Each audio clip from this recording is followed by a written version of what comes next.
Hi friends, ನಮಸ್ಕಾರ. ಎಲ್ಲರೂ ಹೇಗಿದ್ದೀರಾ? ನಾನು ಶೋಭಾ. ಎಲ್ಲರೂ ಚೆನ್ನಾಗಿದ್ದೀರಾ ಅಂದ್ಕೊಂಡಿದ್ದೀನಿ. ಇವತ್ತು ಹೊಸ ವರ್ಷ, ಎಲ್ಲರಿಗೂ ಹೊಸ ವರ್ಷದ ಶುಭಾಶಯಗಳು. ಇವತ್ತು ರಾಯರ ವಾರ, ಅದಕ್ಕೋಸ್ಕರ ಗುರುವಾರ ಬಂದಿದೆ ಹೊಸ ವರ್ಷ. ಅದಕ್ಕೋಸ್ಕರ ಇವತ್ತು ಪಂಚಕಜ್ಜಾಯ ಮಾಡೋಣ ನೈವೇದ್ಯಕ್ಕೆ ಅಂತ ಮಾಡ್ತಾಯಿದ್ದೀನಿ. ಬನ್ನಿ ಹೇಗೆ ಮಾಡೋದು ನೋಡೋಣ. ಒಂದು ಕಪ್ಪು ಬೆಲ್ಲ ತೊಗೊಂಡಿದ್ದೀನಿ, ಅಂದರೆ ಉಂಡೆ ಬೆಲ್ಲ ಬರುತ್ತಲ್ಲ ಅದರಲ್ಲಿ ಅರ್ಧ ಸೈಜ್ ತೊಗೊಂಡಿದ್ದೀನಿ. ಮತ್ತು ಸ್ವಲ್ಪ ತೆಂಗಿನಕಾಯಿ ತುರಿ, ಒಂದೇ ಒಂದು ಏಲಕ್ಕಿ, ಸ್ವಲ್ಪ ಗೋಡಂಬಿ ದ್ರಾಕ್ಷಿ ಎಲ್ಲ ಒಂದು 4 ರಿಂದ 5 ಅಷ್ಟೇ ತೊಗೊಂಡಿರೋದು. ಮತ್ತು ಪೇಪರ್ ಅವಲಕ್ಕಿ ತೊಗೊಂಡಿದ್ದೀನಿ. ಇಷ್ಟು ತೊಗೊಂಡು ಹೇಗೆ ಮಾಡೋದು ನೋಡೋಣ ಬನ್ನಿ. ಇವಾಗ ತೆಂಗಿನಕಾಯಿ ತುರಿ ಇದೆಯಲ್ವಾ, ತೆಂಗಿನಕಾಯಿ ತುರಿನ ಈ ಮಿಕ್ಸಿ ಜಾರ್ಗೆ ಹಾಕ್ಕೊಂಡು ಸ್ವಲ್ಪ ಗ್ರೈಂಡ್ ಮಾಡ್ಕೋಬೇಕು. ಏಲಕ್ಕಿ ಮತ್ತು ತೆಂಗಿನಕಾಯಿ ತುರಿ ಗ್ರೈಂಡ್ ಮಾಡ್ಕೊಳ್ಳೋಣ ಬನ್ನಿ.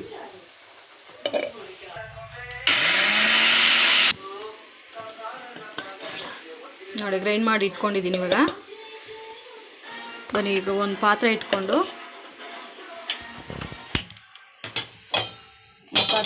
ಒಂದು ಸ್ಪೂನ್ ತುಪ್ಪ ಹಾಕ್ಕೊಳ್ಳೋಣ. ತುಪ್ಪ ಇಷ್ಟ ಆದವರು ಬೇಕಾದ್ರೆ ಜಾಸ್ತಿ ಹಾಕ್ಕೋಬೋದು. ನಾನು 1 ಸ್ಪೂನ್ ಅಷ್ಟೇ ಹಾಕ್ಕೋತಾ ಇರೋದು. ಥರ ಸ್ಮೆಲ್ ಬರುತ್ತೆ ಅಂದರೆ ಸ್ವಲ್ಪ ಹಾಕ್ಕೋಬೋದು. ನಾನು ಸ್ವಲ್ಪ ಸ್ಮೆಲ್ ಬರುತ್ತೆ ಅಂತ ಸ್ವಲ್ಪ ಹಾಕೋತಾ ಇದ್ದೀನಿ. ಅದು ಸ್ವಲ್ಪ ಕರಗಲಿ. ಈ ಕಡೆ ಒಂದು ಪಾತ್ರೆ ಇಟ್ಕೊಂಡು ಬೆಲ್ಲ ತೊಗೊಂಡಿದ್ನಲ್ವ, ಬೆಲ್ಲ ಕರಗಿಸ್ಕೊಳ್ಳೋಕ್ಕೆ ಒಂದು ಪಾತ್ರೆ 1 ಕಪ್ ಬೆಲ್ಲ ಹಾಕ್ಕೊಂಡು 1 ಗ್ಲಾಸ್ ನೀರು ಹಾಕ್ಕೊಂಡು, ಅದು ಕರಗೋಕ್ಕೆ ಬೇಕಲ್ವ ನೀರು, ಅದಕ್ಕೆ 1 ಗ್ಲಾಸ್ ನೀರು ಹಾಕ್ಕೋತಾ ಇದ್ದೀನಿ. ಸ್ವಲ್ಪ ನೀಟಾಗಿ ಕರ್ಕೊಳ್ಳಿ.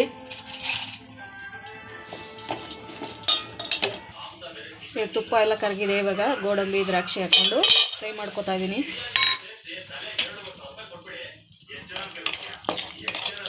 ಗೋಡಂಬಿ ದ್ರಾಕ್ಷಿ ಫ್ರೈ ಮಾಡಿ ಸಪ್ರೇಟ್ ಎತ್ತಿಕ್ಕೋಬೇಕು. ನೋಡಿ, ಇವಾಗ ಆಗಿದೆ. ಇದು ಬೇರೆ ಪಾತ್ರೆಗೆ ಎತ್ತಿಕ್ಕೋತೀನಿ.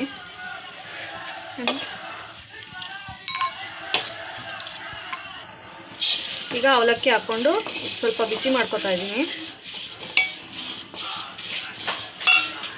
ಅವಲಕ್ಕಿ ಸ್ವಲ್ಪ ಬೆಚ್ಚಗಾಗಂಗೆ ಮಾಡ್ಕೋಬೇಕು. ಜಾಸ್ತಿ ಬಿಸಿ ಮಾಡ್ಕೊಂಬಿಟ್ರೆ ಸ್ವಲ್ಪ ಕ್ರಿಸ್ಪಿ ಥರ ಆಗಿಬಿಡುತ್ತೆ. ಹಾಗಾಗಿ ಸ್ವಲ್ಪ ಮಾಡ್ಕೋತಾ ಇದ್ದೀನಿ ಬಿಸಿ. ಸ್ವಲ್ಪ ಬಿಸಿ ಮಾಡ್ಕೊಂಡಿದ್ದೀನಿ. ಇವಾಗ ಸ್ಟವ್ ಆಫ್ ಮಾಡ್ಕೊಂಡಿದ್ದೀನಿ. ಸ್ಟವ್ ಆಫ್ ಮಾಡಿಕೊಂಡು ತೆಂಗಿನ ತುರಿ ಇದು ಮಾಡ್ಕೊಂಡಿದ್ನಲ್ಲ, ತೆಂಗಿನಕಾಯಿ ತುರಿ ಹಾಕೋತಾ ಇದ್ದೀನಿ. ಸ್ವಲ್ಪ ಬಿಸಿ ಇದೆಯಲ್ಲ, ಅದರಲ್ಲೇ ಸ್ವಲ್ಪ ಬೆಚ್ಚಗಾಗಲಿ ಅಂತ ಫ್ರೈ ಮಾಡ್ಕೋತಾ ಇದ್ದೀನಿ. ನೋಡಿ, ಬೆಲ್ಲ ನೀಟಾಗಿ ಕರಗಿಸ್ಕೋಬೇಕು. ಇನ್ನೂ ಸ್ವಲ್ಪ ಹಂಗಂಗೆ ಇದೆ. ಅಷ್ಟರಲ್ಲಿ ಸ್ವಲ್ಪ ತೆಂಗಿನಕಾಯಿ ತುರಿ ಹಾಕಿದ್ದೆಲ್ಲ ಸ್ವಲ್ಪ ಬೆಚ್ಚಗಾಗಲಿ. ಗೋಡಂಬಿ ದ್ರಾಕ್ಷಿ ಹುರಿದು ಸಪ್ರೇಟಾಗಿ ಎತ್ತಿಕೊಂಡಿದ್ನಲ್ಲ, ಅದನ್ನು ಹಾಕೋತಾ ಇದ್ದೀನಿ. ಇವಾಗ ಮಿಕ್ಸ್ ಮಾಡ್ಕೊತೀನಿ.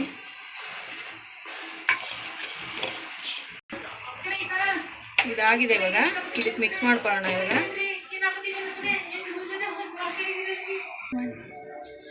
ಇವಾಗ ಇದಕ್ಕೆ ಮಿಕ್ಸ್ ಮಾಡ್ಕೊಳ್ಳೋದು. ಇಲ್ಲಿ ಡಸ್ಟ್ ಇರುತ್ತೆ, ಏನಾರ ಗಲೀಜಿರುತ್ತೆ ಅಂತ ಈ ಥರ ಮಿಕ್ಸ್ ಮಾಡ್ಕೊತೀನಿ.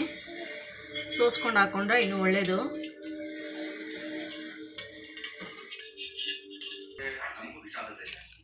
ಬೆಲ್ಲ ಎಲ್ಲ ಹಾಕ್ಕೊಂಡಾದ್ಮೇಲೆ ಮಿಕ್ಸ್ ಮಾಡ್ಕೋಬೇಕು.